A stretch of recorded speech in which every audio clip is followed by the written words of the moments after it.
Welcome to this Essential Quinn message. We are 2 days away from Trump and Putin's meeting in Alaska, supposedly for the purpose of ending the Ukraine war. But what most interests me about this meeting is the physical dynamics. Can Putin really risk landing on American soil, namely the Elmendorf, Richardson Army and Air Base? How many soldiers and military equipment is he bringing to ensure he is protected and not arrested?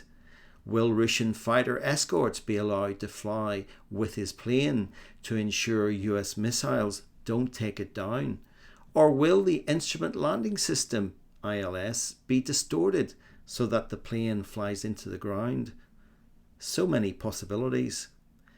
If I were Putin, I would only have agreed to meet on a Russian aircraft carrier alongside an American one. They could have used loudhailers to discuss Trump's deals. It is extensively reported that this is, of course, an American proxy war using Ukraine as the battering ram on Russia. Despite some very large numbers being reported as to how much this is costing, Donald Trump stating $350 billion. Officially, according to the US government, around $175 billion has been authorised. The CFR figure is more up to date and claims $195 billion. On the same official basis, the UK government support up to March 2025 is some $66 billion. If the UK had given as much as the USA in relation to the size of its economy, that figure would be less than $20 billion. So puny Britain's contribution as a percentage of its economy far exceeds the United States. That indicates just how much the British government hates Russia, as it has done these past 200 years. The Russians' wipeout of the British Light Brigade during the Crimea War in 1854 has not been forgotten. One of the biggest costs to the UK is the acceptance to date of over 200,000 Ukrainians, mainly women and children. That cost is estimated to be £8 to £9 billion per year, ongoing and probably indefinitely. I'm sure you will be aware that 54% of Brits live off the state. Hence the whole world is trying to get to Britain by any means.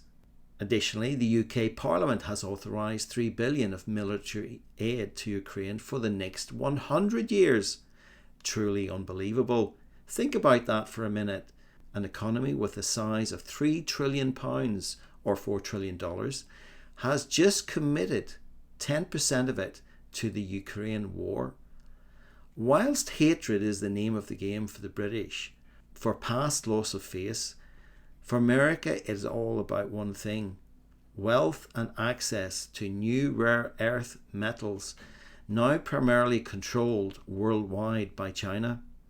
It is estimated the rare earth deal that Trump signed with Zelensky is worth $500 billion in today's money. That means over the next 100 years it could be worth 10 times that amount. 5 trillion perhaps, maybe even 20 times that amount. Imagine that. Spend around 200 billion today and America and American companies benefit to the tune of 25 to 50 times that amount in the coming years. The Trump-Putin summit is surely more about how America will commence tapping into this newfound wealth, how they're going to make a return on their $200 billion war investment, half of Ukraine for Russia, half for America perhaps. Of course, Britain, Germany, France and Poland want it all, hence the relatively large sums invested by them to keep the war going. The people who will benefit from the telephone numbers our taxes are providing are the secret and hidden elites. Though they have a unified purpose of world domination, they themselves are actually two rival sides and vie for who will have ultimate control. This is what we see being played out in the theatre, which is news and news entertainment. Let me know what you think about this message in the comments. Videos like this must be watched to awaken people, even if you don't agree. So please give it a like, as this really does help it reach more people. New subscribers are most welcome. Thank you for watching.